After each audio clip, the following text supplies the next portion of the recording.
Please pause here.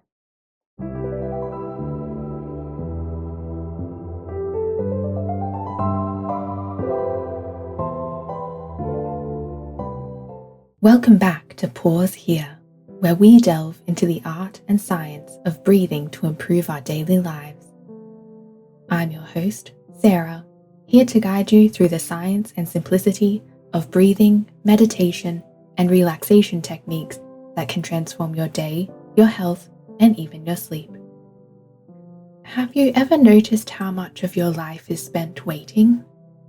Waiting for the kettle to boil, waiting at the traffic lights, waiting for the lift, waiting for your computer to wake up after deciding it desperately needs another update, waiting for someone to answer a message, waiting in the supermarket queue that's somehow moving slower than every other queue. They're tiny moments, sometimes just a few seconds, so small we barely notice them. Most of the time, we immediately reach for something to fill them. Our phones, our thoughts, our to-do lists, the email we forgot to send, the conversation we wish we'd handled differently, the one we're already rehearsing for tomorrow. It's almost as though our minds have become uncomfortable with empty spaces. But what if those little moments, the ones that we usually rush through, aren't actually empty at all? What if they're quietly offering us something? A chance to breathe, a chance to notice, a chance to begin again. Because when we think about creating a calmer life, we often imagine needing more time. Time for meditation, time for yoga, time to take that long walk on the beach, time for a weekend getaway, time for a holiday somewhere with terrible Wi-Fi and excellent sunsets. And while all of those things can be wonderful, today I'd like to explore another possibility. What if calm doesn't always arrive in big, uninterrupted blocks? What if it arrives in moments so small that we've been stepping over them all along? Today, we're exploring micro-pauses, tiny moments of awareness that can fit into the middle of ordinary life. Not escaping life, not stopping life, simply changing how we move through it. We'll look at what neuroscience has discovered about habits, attention, and autopilot, and why our wonderfully efficient brains can sometimes leave us feeling like we've sped through an entire day without really arriving for any of it. We'll explore why even a single intentional breath can interrupt momentum, soften stress, and help us respond rather than simply react. We'll look at why researchers have become increasingly interested in short breaks, tiny moments of recovery, and how small interruptions throughout the day can influence our energy, focus, and well-being. And perhaps most importantly, we'll discover that you don't need 20 uninterrupted minutes sitting on a meditation cushion to experience the benefits of pausing. Sometimes you simply need one breath before replying to an email, one moment before walking through the front door after work, one gentle exhale while waiting for your coffee. By the end of today's episode, I hope you'll begin seeing your day a little differently, not as one long race from one task to the next, but as thousands of tiny invitations, little doorways, opportunities to return to yourself again and again and again. So, take a deep breath in and let's pause here.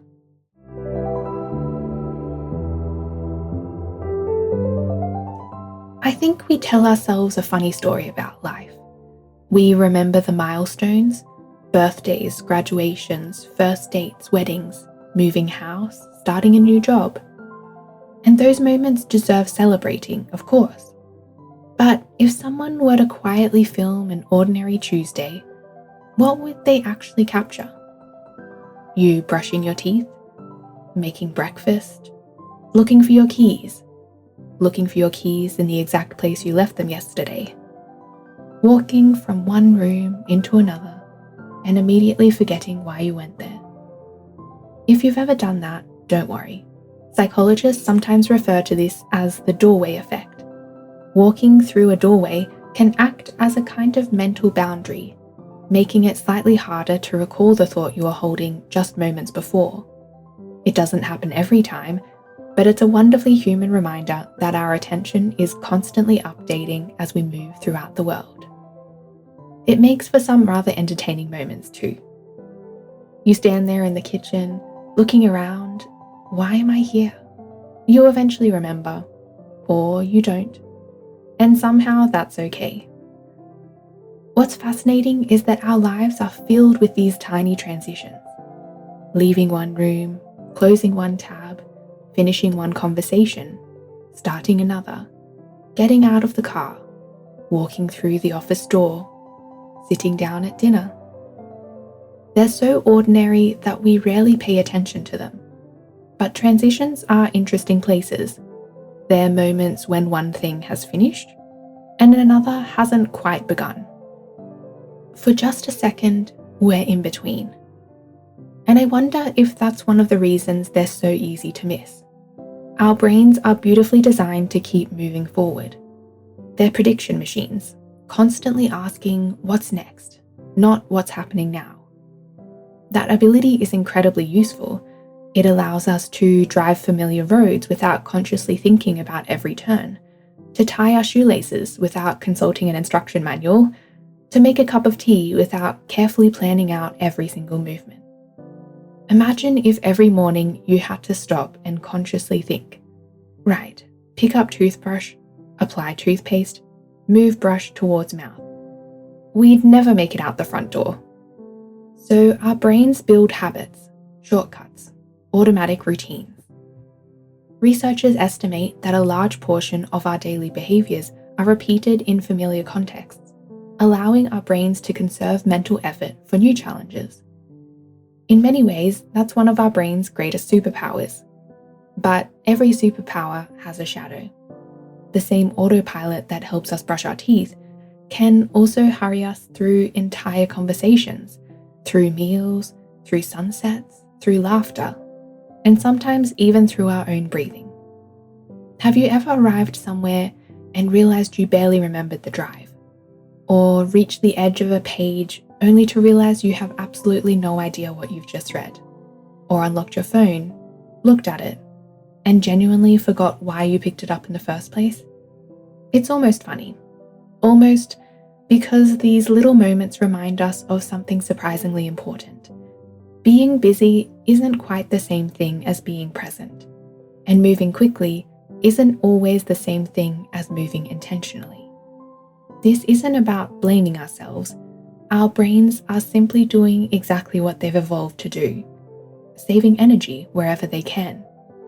But every now and then, it's worth gently tapping autopilot on the shoulder and saying, thanks, I've got this next bit. And that's where the micro pause begins. Not as a grand interruption, not as an escape from life, but as a tiny return, a single breath, a small moment of noticing, a gentle reminder that before we rush into whatever comes next, we can choose to arrive first.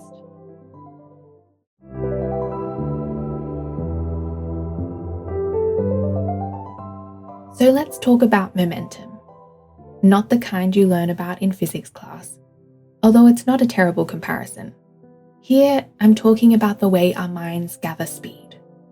Have you ever noticed how one small thing can quietly snowball into something much bigger? Perhaps you wake up a little later than you'd planned. Now you're rushing to get dressed, and because you're rushing, you can't find your keys. Now you're frustrated. You hit more red lights than usual, the coffee order takes longer than expected, an email lands in your inbox with a subject line, just following up, which everyone knows is corporate language for I'm definitely following up. By the time you've reached your desk, nothing particularly terrible has happened, and yet your nervous system feels as though it's been sprinting since breakfast. It's fascinating how quickly momentum can build. And remember, our brains are remarkably good at prediction. Rather than waiting for the world to happen, your brain is constantly making educated guesses about what will happen next. taking in enormous amounts of information, your surroundings, your memories, your previous experiences, your expectations, and using all of that to predict what comes next before it actually arrives. Most of the time, that's incredibly helpful. Imagine catching a ball. You don't wait for it to land in your hands before deciding where to move. Your brain is making rapid predictions about its speed, its direction, and where it will be in a fraction of a second. Driving works much the same way. Conversation too, even walking. If our brains weren't constantly predicting, life would feel incredibly slow. But prediction has an interesting side effect. Sometimes we stop experiencing what's actually happening because we're already living in what we expect to happen next. Have you ever been halfway through someone telling you a story and realized you'd already started planning your reply? They're still speaking, but your brain has skipped ahead. Or perhaps you've opened your inbox, seen one difficult email, and within seconds your mind has already predicted the rest of the day. This is going to be one of those days. Nothing else has happened yet, but your brain has already started writing the script. It's a wonderfully efficient storyteller, but sometimes it's perhaps a little too efficient. And this is where a micropause becomes surprisingly powerful, because it gently interrupts that forward momentum.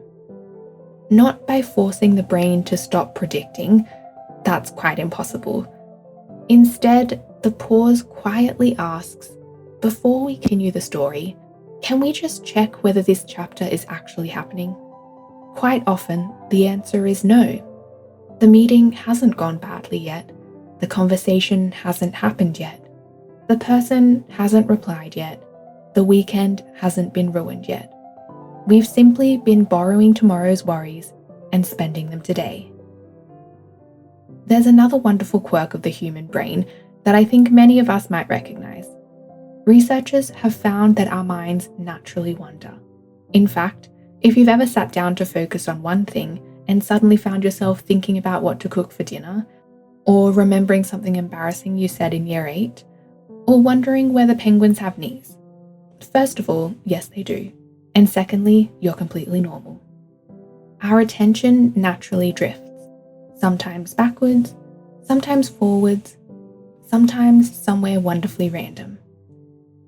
Mind wandering isn't necessarily a bad thing. It's often where creativity lives.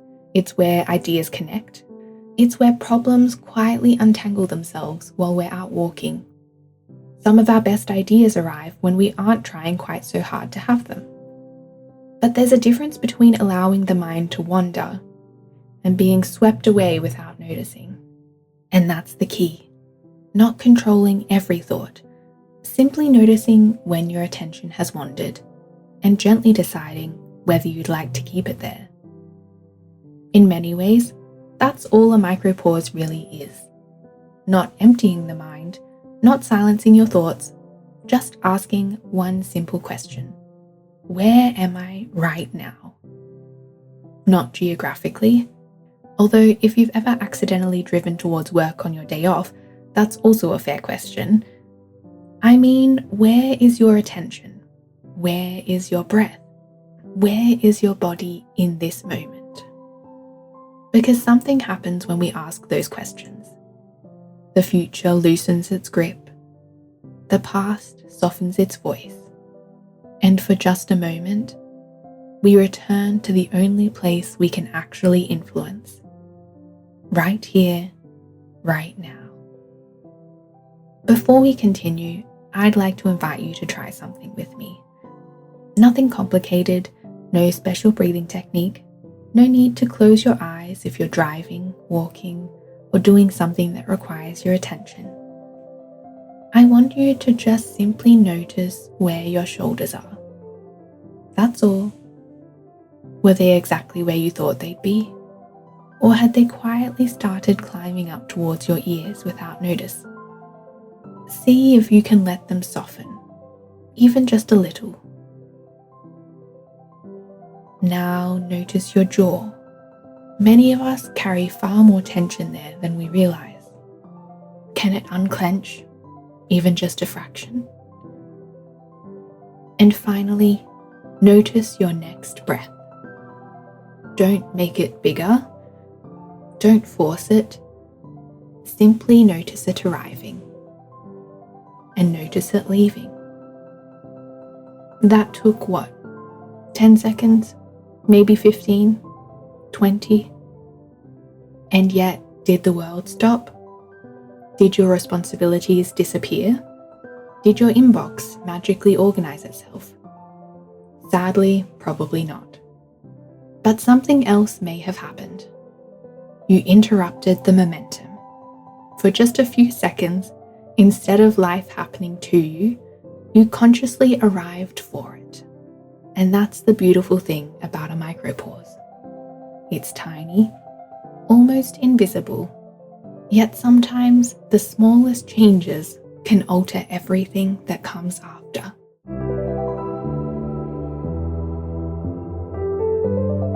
I'd like to invite you to imagine something.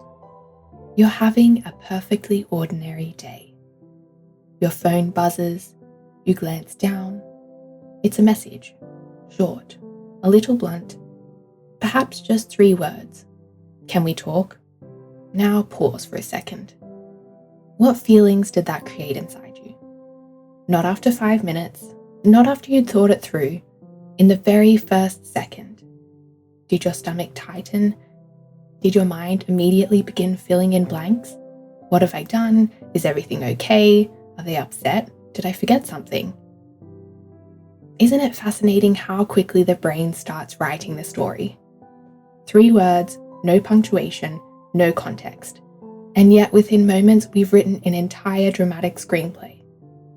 The remarkable thing is that your brain isn't trying to make your day more stressful, it's actually trying to keep you safe.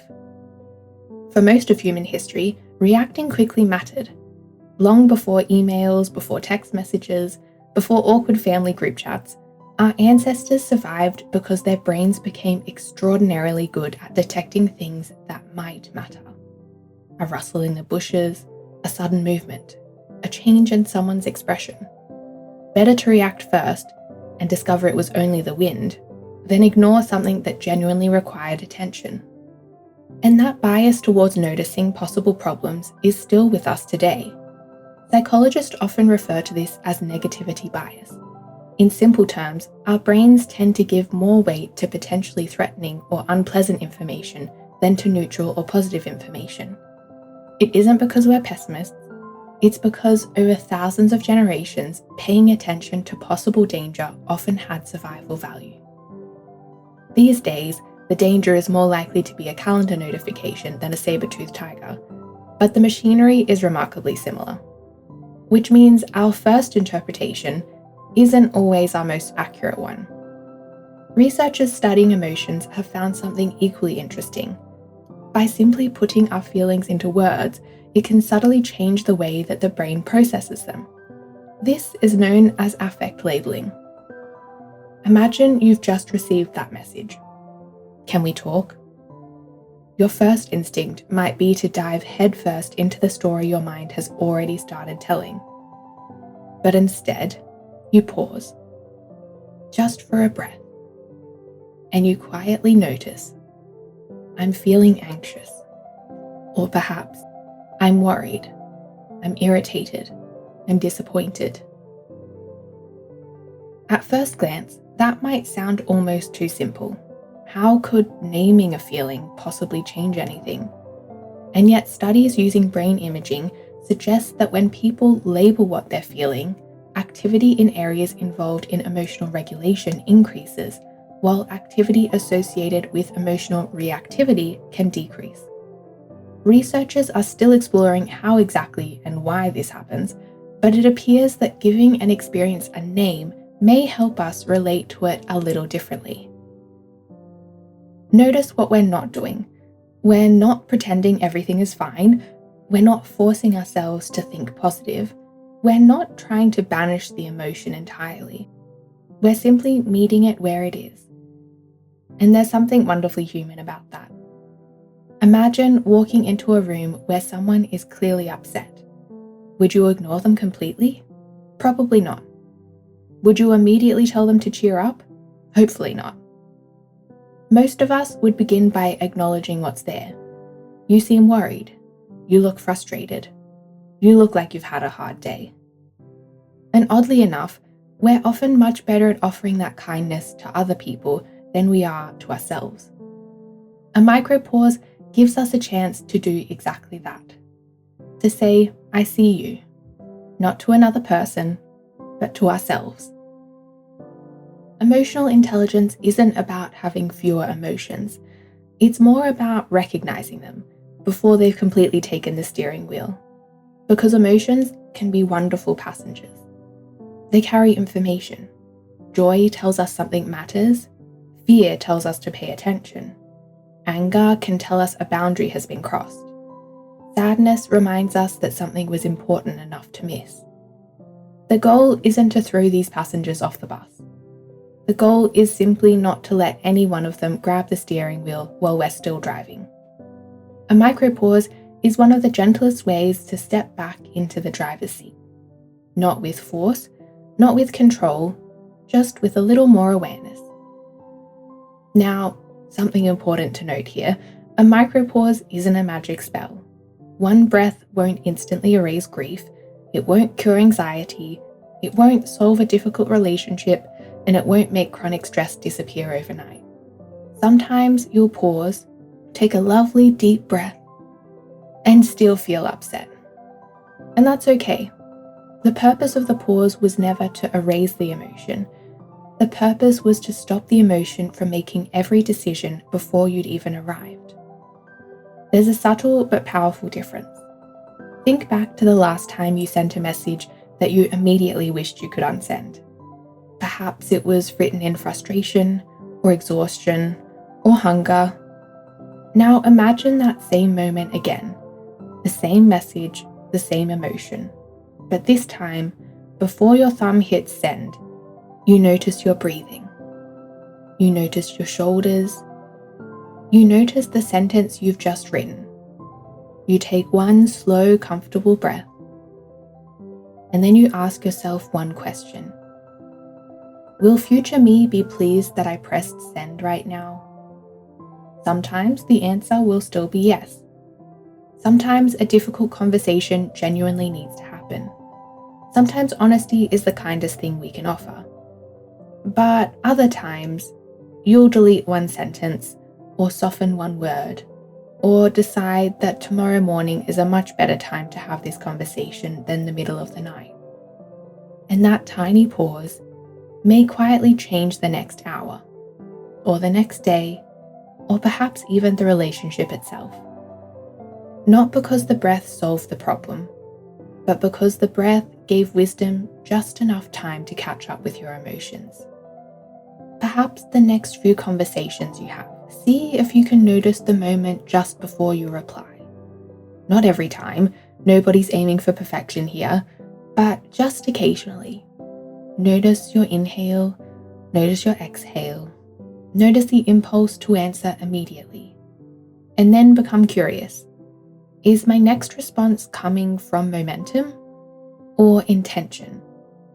Because sometimes the smallest pause creates the biggest difference.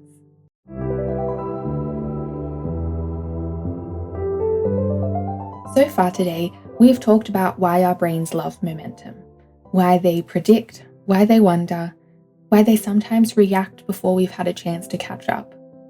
But now I'd like to leave the science lab for a little while and step back into ordinary life. Because here's the lovely thing about micropauses. They don't ask us to change our lives. They simply ask us to notice the life we're already living. Alright, let's imagine it's an entirely ordinary Wednesday. Nothing particularly exciting is happening. No holidays, no birthdays, no dramatic movie soundtrack following you around. Just Wednesday. Your alarm goes off, and before your eyes are fully open, your mind has already traveled into the future. What time is that meeting? Did I reply to that email? What's for dinner tonight? I really need to remember to... It's remarkable how quickly the brain gets to work. Before we've even sat up, it's already planning, predicting, and preparing.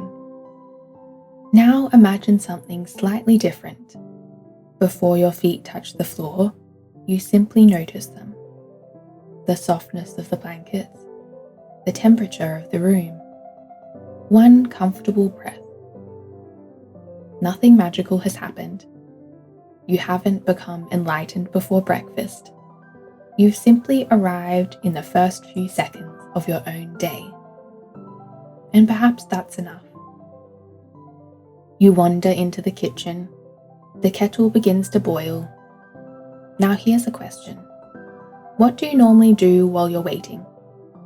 If you're anything like me, there's a good chance your hand reaches for your phone almost before you've realized you're doing it. 10 seconds, that's all. Yet somehow 10 seconds has started feeling like an eternity. It's funny when you notice it. Have you ever stood waiting for a lift? Watch what happens. Almost everyone reaches into a pocket or handbag. It's become one of those wonderfully human little habits. Researchers who study habits have found that our behavior is often shaped by cues in our environment. Over time, certain places, objects, or situations become quietly linked with certain actions, almost without us noticing. The kettle boils. Phone. The lift arrives. Phone.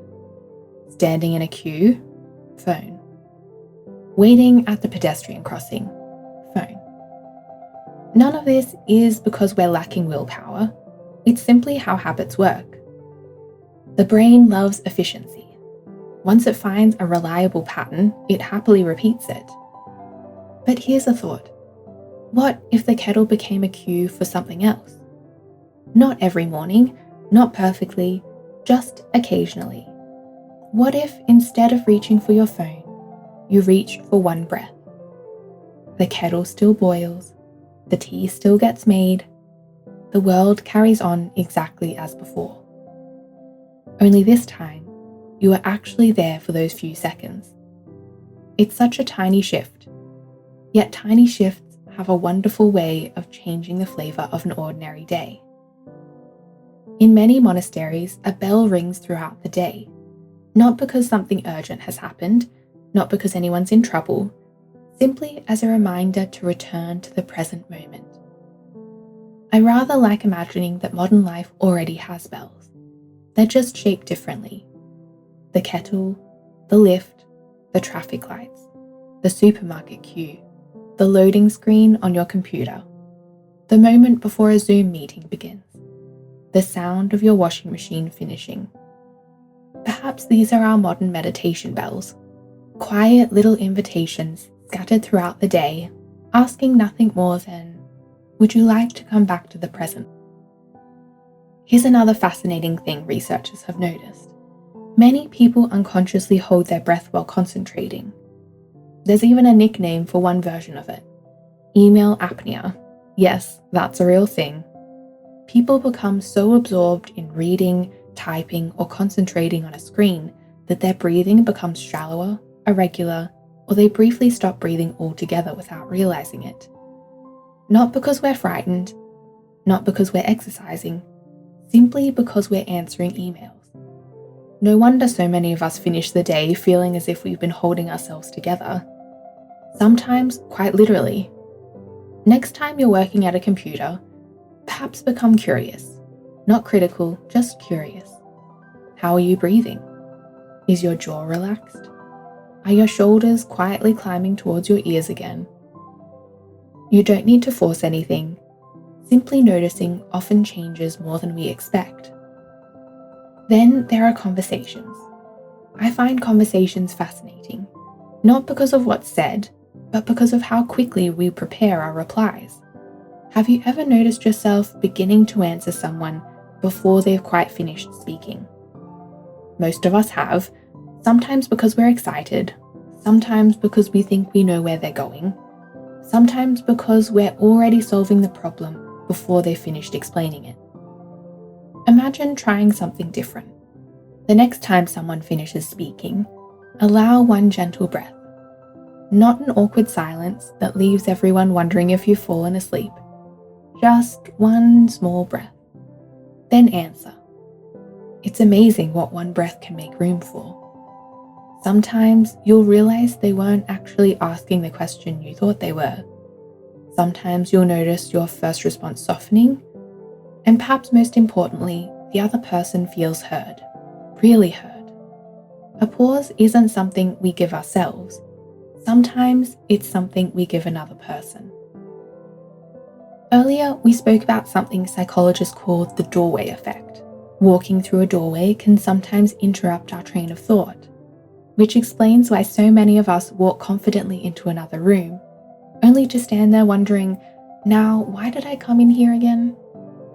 Perhaps instead of finding that frustrating, we could borrow the doorway for something else. Every doorway already marks a transition, leaving one space, entering another. What if every doorway became a tiny reminder? Not why am I here, but here I am. Imagine walking through your front door after work. Before carrying the meetings, the emails, the traffic, and the deadlines into the evening, take one deep breath. Inhale and exhale. One moment to arrive. Not because you're trying to become a different person, because the people inside deserve the version of you that's actually there. The same could be true before walking into a meeting, before stepping into a classroom. The doorway doesn't change, only your awareness does, and somehow that changes the moment that follows. Something else has been quietly sitting underneath this whole conversation today. We often think calm comes from adding something. Adding meditation, adding breathing exercises, adding retreats, adding another healthy habit. But sometimes calm can come from subtracting things. One less unnecessary hurry, one less imagined argument, one less automatic reach for the phone, one less layer of tension in your shoulders, one less story about tomorrow. Calm isn't always something we have to create. Sometimes it's what becomes visible when we stop adding so much noise. People often ask, can one breath really make such a difference? And it's a fair question. The honest answer is probably not, at least not by itself. One healthy meal doesn't transform your health. One good night's sleep doesn't undo years of exhaustion. One walk around the block doesn't automatically make you fit. One kind conversation doesn't build a lifelong friendship. Yet none of those things are ever just one thing. They're patterns, they're repetitions, tiny movements that slowly accumulate into something much bigger. And micropauses work in much the same way. Not because any single pause changes your life, but because hundreds of tiny pauses can gently change the tone of your days. A little less rushing, a little more noticing, a little less reacting, a little more responding. And if you repeat that often enough, perhaps one day you look back and realize something interesting. Life didn't become less busy. You simply became more present for it. So here's a little invitation. Not a challenge, not homework, just an experiment. Over the next day or two, don't try to remember 20 different breathing exercises. Don't worry about getting it right. Simply notice one transition. One kettle, one doorway, one red traffic light, one cue, one loading screen, one moment before you press send. That's all. If you remember once, wonderful. If you forget until tomorrow afternoon and suddenly think, oh, I forgot to pause, wonderful. Because that moment of remembering is the pause. The goal has never been to stay perfectly present all the time. No human does.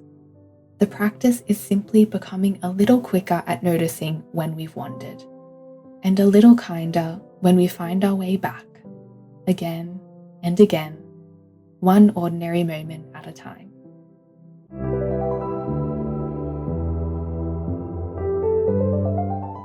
As we begin to wrap up today, I'd like to leave you with one final thought. We've spent these last little while talking about tiny pauses, a breath before replying, A moment while a kettle boils, a doorway, a traffic light, a conversation. On their own, they don't seem particularly important. The truth is, micro pauses are wonderfully unremarkable. They're quiet, almost invisible, and perhaps that's exactly why they matter. Because so much of life is wonderfully unremarkable. We spend a lot of time waiting for the big moments, the next holiday, the promotion, the weekend, the kids to grow up, retirement, whatever version of then our mind happens to be chasing. And there's nothing wrong with looking forward to those things. Hope is a beautiful part of being human. But while we're busy waiting for life to become calmer, life keeps happening. On the walk to the letterbox, while washing the dishes, while tying shoelaces, while waiting for someone to answer the phone, while watching rain collect on the window, while taking the first sip of coffee before the day properly begins. None of these moments ask us to solve anything. They simply ask us to notice that they were there. One of the things I love most about breathing is that it doesn't demand perfection. Your breath has never expected you to be mindful all day. It has never asked you to become endlessly calm. It simply keeps arriving again and again, patiently waiting for the moment you happen to notice it. I find that strangely comforting, because perhaps awareness works the same way. It's always available, even after a stressful meeting, even halfway through an argument, even after you've forgotten to pause multiple days in a row. Your breath never says, "Sorry, you missed your chance." It simply arrives, offering another beginning. There's a tendency to imagine that well-being lives somewhere else. Somewhere we'll arrive one day, once life slows down, once work settles, once the children are older, once we finally cleared our inbox. The finish line has a funny habit of moving. There's always one more task, one more notification, just one more thing asking for our attention. Which is why I've come to believe that calm isn't really a destination. It's a way of traveling. Not because every day is peaceful, it definitely won't be. Some days will be messy, some days will feel overwhelming, some days you'll forget every single thing we've talked about today. And that's okay. The practice isn't remembering every pause. The practice is remembering that you can always begin with the next one. One pause won't change your life. One breath won't erase your worries. One mindful moment won't suddenly make everything feel easy.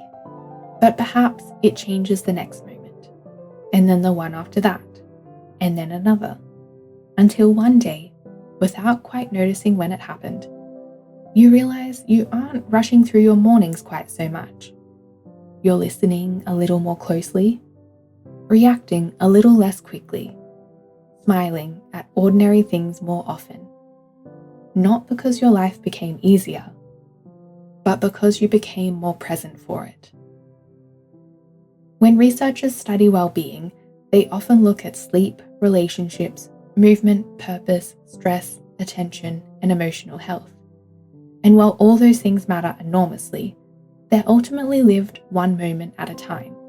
One conversation, one meal, one decision, one breath. Perhaps that's why tiny moments deserve more of our attention. Not because they're small, but because our lives are built from them.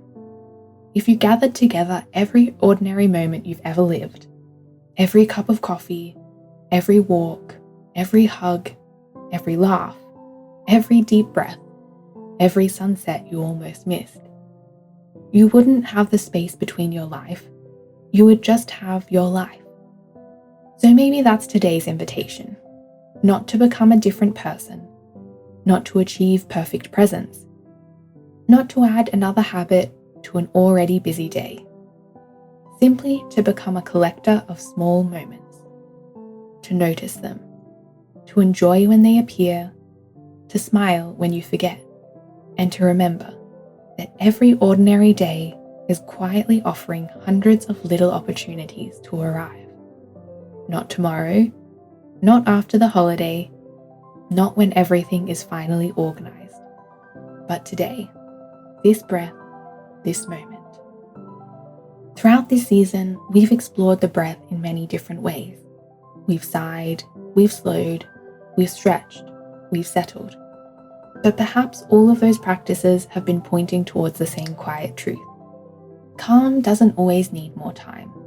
Sometimes it simply needs a doorway, and sometimes that doorway is only one breath away. Thank you for pausing here with me today. If you've enjoyed our time together, try out the Pausing Point app for more mindful rests. Why not share this episode with someone who could use a pause in their playlist? And don't forget to follow us on your favorite podcast platforms to never miss an episode. If you want, you can also follow us on our social media platforms. We're at Pausing Point to get updates and stay connected.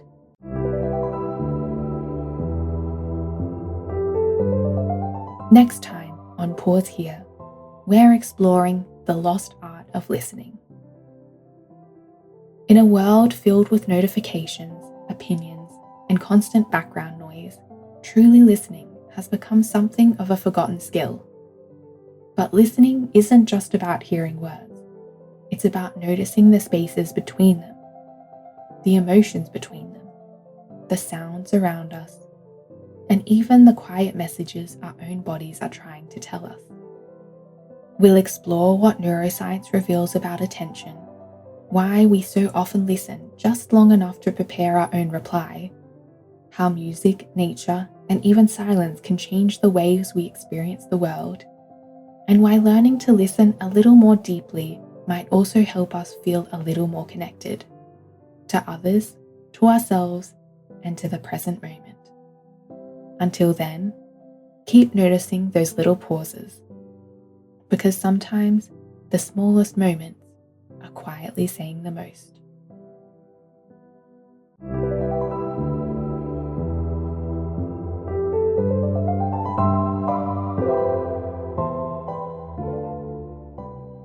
Before we finish today, I'd like to invite you into one final pause.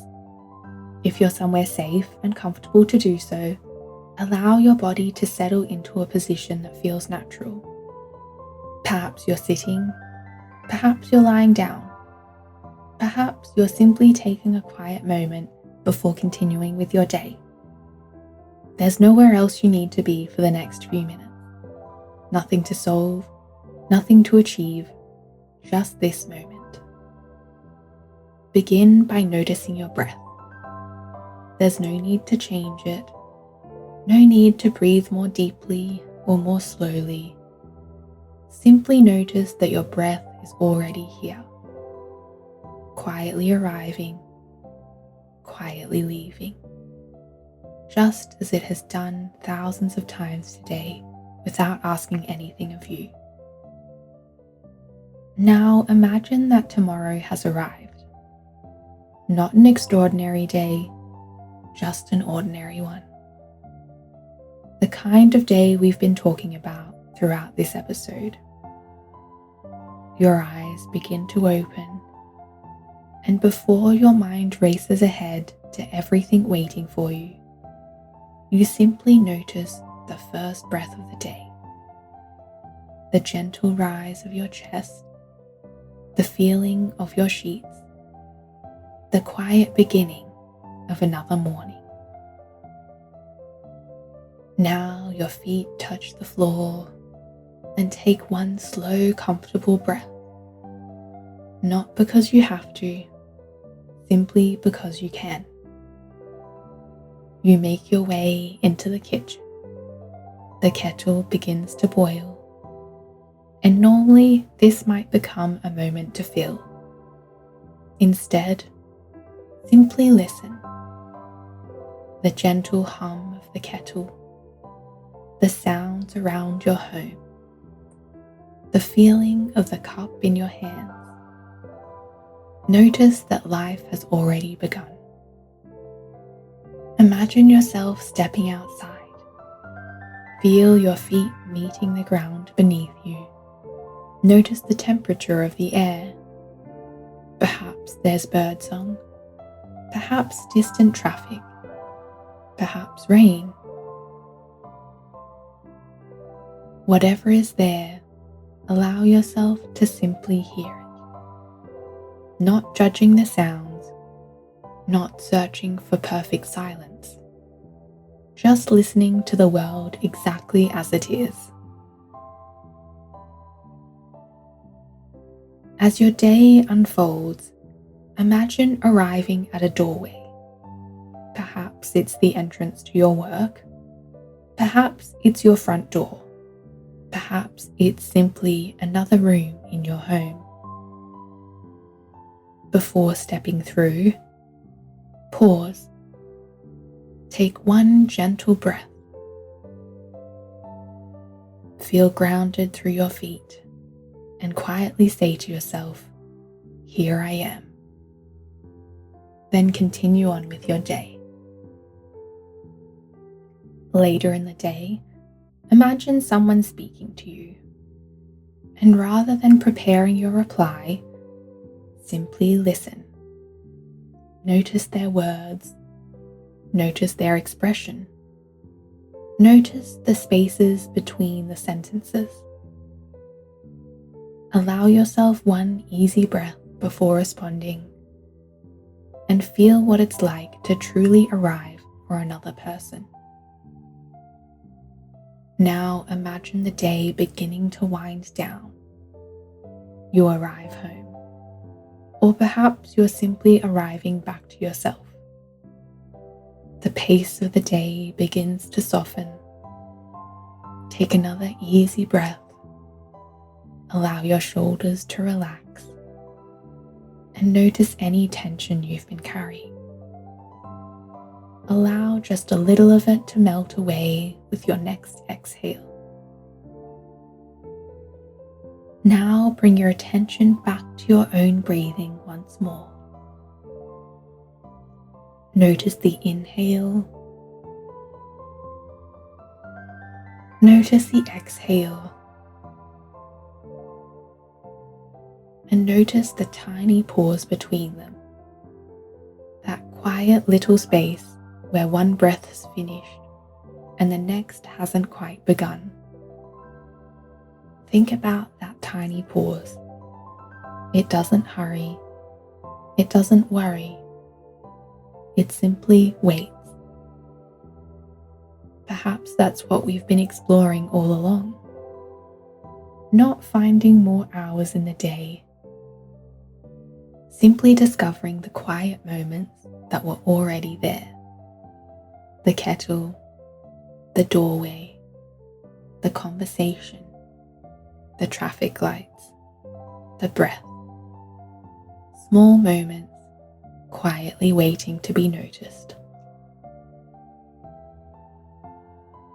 As you prepare to return to the rest of your day, remember that you don't have to carry this feeling perfectly. You don't have to remember every pause. Tomorrow your mind will wander. You'll rush sometimes. You'll forget. Just as every human being does. And then, perhaps while waiting in line for your coffee, or standing at a crossing, or opening a door, you'll remember.